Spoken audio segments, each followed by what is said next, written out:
হাজার মতান্তরে 2,24,000 নবী আলাইহিস সালামদেরকে আল্লাহ পাক দুনিয়াতে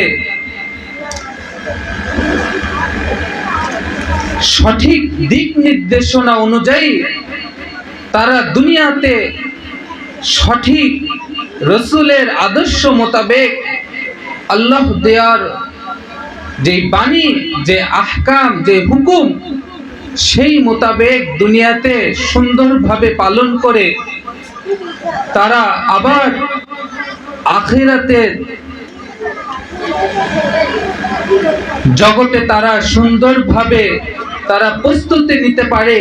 এই জন্য আল্লাহ পাক যুগে যুগে অসংখ্য আম্বিয়া আলাইহিস সালামদেরকে আল্লাহ পাক পাঠিয়েছেন।